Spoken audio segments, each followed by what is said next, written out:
raining again. Didn't have to scrape my windows this morning. That was kind of nice. Down where I live by the ocean, it was gets moisture down there in the fog, and the last couple of days it's been pretty nasty scraping the cars.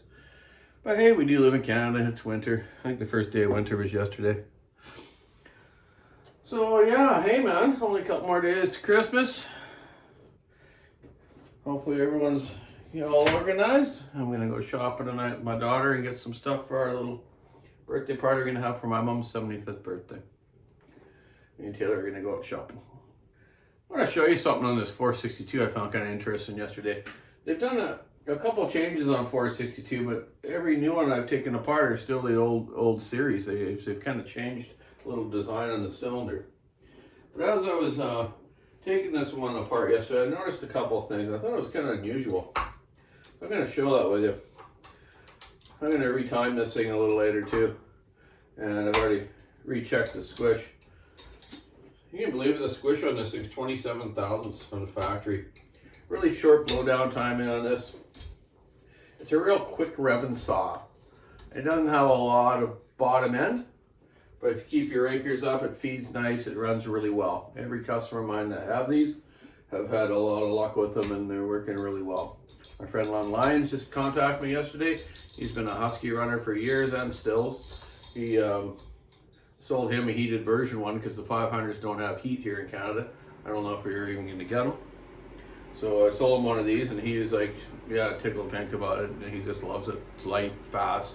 Like he said, keep their anchors a little higher than normal, especially with a nice ground chain. It's a really nice cutting saw. It's smoother than the old models, which he liked because he didn't like to run the old model stills because the anti-vibration wasn't very good, but it's very good now. Okay, so I only had a couple screws in this because I was going to time it and do the blowdown timing and transfers and stuff again, just to recheck. I've already done them once before, but I'm going to show you what I found on this cylinder yesterday. I thought it was kind of unusual when you see something from the factory that is like ground on the side of the cylinder. It's like they made it too wide or something. They had to grind it to fit in the crankcase. I just don't know why they've done that. And this side too. So something happened with their molding or something. These are I believe these are Donny's. Nope. Still on it. Then it has BR. So I'm not sure if Stihl are making these or another, maybe that old fellow my dad used to talk about, Carl Schmidt or something in Germany, made them. But yeah, it's kind of unusual I found, eh? See, you can see that, eh? How they ground the side of it. And the bottom of the base, it's like someone has turned it on a lathe to take it down, like I do on some models of different saws to get the squish right and the compression up. You can feel sharp edges on it, like it's, and you look up into the combustion chamber, you can see a bit of grease in there where I put my solder to check the squish yesterday. But you can see a kind of a ring around the combustion chamber towards the cylinder wall where they've had a jig in there, just like I put a jig on them to turn them in the lathe to take the base off. So maybe they just decided to soup them up a little more from the factory. A 27th squish is, to me, I don't go any tighter than that. I normally try to stick around 30 because I've told you about carbon buildup before. It's brutal here. I told you before, if you're running really good gas and clean oil, good oil, and it's not bad, But when these camps, these guys go and mix up 1,000 liters of mixed fuel, and they use this marked gas that gets shipped there on a barge. They don't even know what octane it is, and it sits. They do a shift for 20 days, and they go home for 10 days. Now that gas is 30 days old, and they should agitate it, keep it mixed up good too. But I suggest a lot of my contractors to throw some octane booster that has fuel stabilizer in it into your big jugs or big totes or tanks that you tiny tanks and stuff that you have up in those camps, or even in around town here if you're doing it that way. I also found something very interesting. I'm going to do a little shop tour, maybe not today, but I want to do it soon. I want to show you these little die-cast chainsaw models that Johnny got in to sell. I think we got them through Stihl, but I've also had this article posted at our shop for a lot of years. I don't know which magazine this came in or where I found it, but it's an old article. You can tell by the year of the car on the bottom there, eh? You know, that's like a 60s, you know, or 60s or something. So I'm going to read you this article. It's quite interesting. You know I'm from Nanaimo, BC here, Vancouver Island, right? So a lot of logging history here, and first chainsaws were developed in BC by IEL, Pioneer, Canadiana, and, well, Distant and stuff. I think we're out of Mercury, and I think we're out of Seattle area, or I forget the other ones my dad was telling me about. But anyways, I'm going to read this article. It's interesting. Bear with me. Not highly educated, but I can read this. So I'm going to sit down. So, look at the heading. Nanaimo man invents first chainsaw. How cool is that? The chainsaw is strictly a Canadian invention, and Nanaimo adds one more to her long string of famous firsts. For the original patents for a gasoline-powered chainsaw, as shown above, that looks like the exact same first still, but I have a little die-cast model at the shop. Okay, let me get back to it. As shown above. Okay, first, so that's the chainsaw above was the first one. Okay, so let's start over.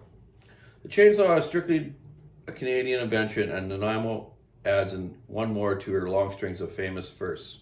For the original patents for a gasoline-powered chainsaw, as shown above, first were taken out in 1918 by the late Mr. James Shand, who spent the latter part of his life in Nanaimo.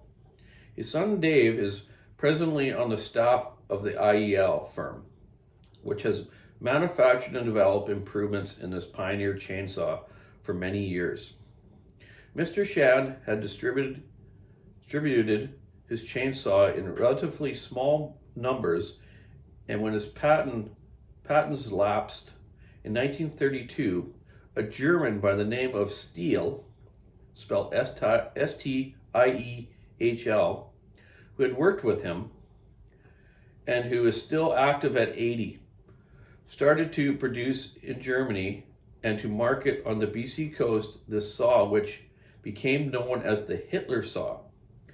Losing sight of the fact that this invention was strictly Canadian, it was not until the manpower shortage of the war years, however, that the power chainsaw really came into its own.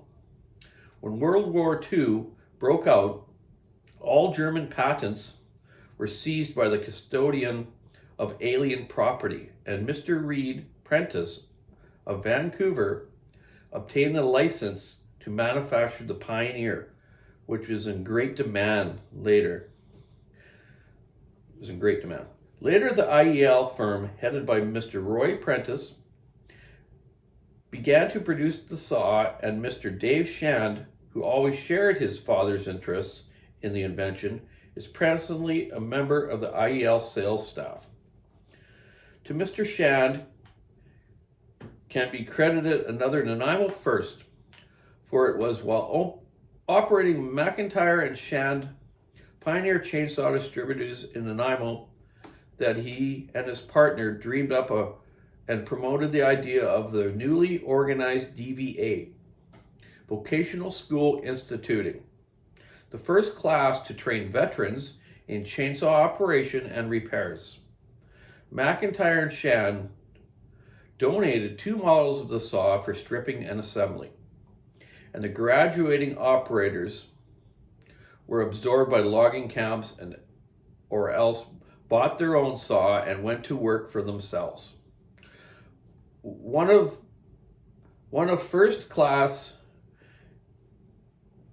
this first class is on the staff today at Ira Becker and Son in Nanaimo. Mr. Dick Becker, a well-known island distributor of the Pioneer chainsaw, started business in Victoria in his father's firm, Ira Becker and Son, servicing handsaws, lawnmowers, and chainsaws. In 1945, Mr. Dave Shand, who had opened an agency for his father's chainsaw in Nanaimo for IEL, that same year interested Mr. Dick Becker in taking on the agency of the Pioneer Chainsaw in Victoria and vicinity. The following year, Mr. Becker expanded his operation to take in Duncan, and of April 1st, 1947, he took over the distributorship in Nanaimo from McIntyre and Shand at 79 Victoria Crescent, bringing the firm name Ira Becker and Son up with him. While his father continued in Victoria, dropping and Son from the name of his business. One of the very first business expansion stories carried by spies and buys was that of Ira Becker and Son, when in 1951 the firm moved to their fine brand new building on 25 Comax Road. I think my dad worked there. Their present address here both sales and service department of adequate space and operating with good parking. Before very long, Mr. Becker added to his business a rental service, industrial equipment, renting out compressors, wheelbarrows, and everything. Then he set up all these different dealerships along the island, it says here. Courtney, they had, Nanaimo was Ira Becker and Son, in Nanaimo it was called. J.J. Cooper in Alberni. Kate's Welding Shop in Chemanas. Courtney Equipment Limited in Courtney. Henry Bill Chainsaw Sales in Courtney. Duncan Arrington, Gabriel Fix-It Shop, Lake Couch, and Town and Country Builders. So he set up a lot of places. So quite interesting, eh? Unbelievable. So I bet you guys didn't know that out there, eh? I kind of knew about this, but I kind of forgot about it. I'm so busy with everything all the time. You know, I do take interest in old chainsaws and the way it was first developed because my dad was around in those first days too. And Mr. Mike Akers, hopefully, I don't know if he's watched my YouTube videos, but I'm going to give him a call.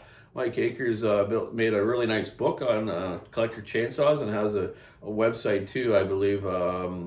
Maybe it's one of the Chainsaw Collectors Club thing, which I better join all that stuff. But Mike Akers actually is the same age as my dad. He was a McCullough salesman. Had a distributing company for years. Really knows his stuff. Also worked for Husqvarna. And he lives on the island here now, actually. He moved from Vancouver, and I believe he's living up in Courtney, Comox. I'm going to try to actually either go visit him and talk to him about some stuff, get a little more information on the early days saws, and maybe even take my dad and have a visit. They've been friends for years. So yeah, pretty cool, eh? So I don't know, I remember where I got this from, but you know, if you guys want maybe a copy of this anywhere around the world or whatever, email the walkersawshop.com online store or myself, and I will, my email is cartshop, KARTSHOP10@gmail.com. And I can photocopy this and send it to you. It's quite interesting. You know, how many people knew that, eh? I said that again. Okay, so that's quite a difference, eh? Check out that big chainsaw versus this nice lightweight 500i. That'll cut like probably 10 trees down by the time they use that old one to cut one down.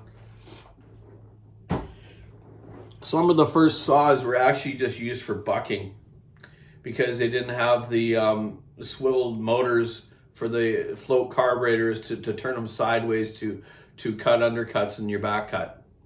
So the first drag saws and stuff, yeah, you know, like they just used them for bucking, and then they figured out, oh yeah, we got to turn these things sideways, and they had the swivel bars would swivel on the front. McCullough had some, IEL had them, Mercury, the Stihls I guess did too. I've never really seen an old Stihl like that though. I'd like to see one. Maybe one day I can hit Germany and hit their chainsaw museum at the factory like I have at the Husqvarna a few times. They got a fabulous museum at Husqvarna. All their stuff they've made. You know, Husqvarna is like your Sears and Eaton's in Canada here, where everything you bought for your home was Kenmore or Viking, or, you know, all that kind of stuff, which they actually own all that stuff now. They own Frigidaire, they own White, they own a lot of stuff. Husqvarna is a huge corporation. You look at all there's different companies they own. So back to their museum. So in that museum, I think they invented one of the first microwaves. They had wood stoves, fridges, stoves, like in my buddy's house and Magnus's house, just a bunch of years ago. His fridge is Husqvarna and everything. So like you say, everything in their home is like Husqvarna made. And then here we had, you know, our Sears and stuff like that. Okay, I got a leak in the roof here again. My roof buddy's gonna come over. I put all those new screws in there a while ago, but it's still drip, drip, drip, drip. Snow is melting here, but we're supposed to have some good rain and some freezing rain in a couple of days. But okay, get out, get your last minute shopping done. Really good video yesterday I watched of Buckets. Really hit home for me. He's a great guy. He donates a lot to the local charities and whatnot, and it really inspires me as well. And it's inspiring me more lately, and I needed a kick in the ass to just do more stuff that's good for myself, instead of helping everyone out all the time. You know, friends of mine's little dirt bikes and stuff like that, you know, like I like doing that stuff to help out kids, but you know, sometimes you got to say no and just do things for yourself. Like I want to start doing some more woodworking and stuff, and then I got some old saws I'm restoring. My brother's doing this, my brother Johnny's doing this really nice man cave, and we're gonna hang up 16 old saws in there, so he's asked me to gather up a bunch, and I'm going to make up nice nameplates for each one of them, the year they were made, and you know, horsepower and the model they were and stuff. So you'll see that down the road, which is cool, and his man cave will be pretty impressive. I'm going to help him out a bit with it between Christmas and New Year's here. So check out the online store if you haven't bought anything for Christmas yet. Buy your honeys or kids or something from there. If not, doesn't matter. Just have a look. Keep your saw on the wood. Stick on the ice. Guess there's going to be any more hockey. Yeah. Kind of been bugging me too. COVID. Hate it. So, hey, yeah. Keep your saw on the wood. Have a great day. Happy holidays.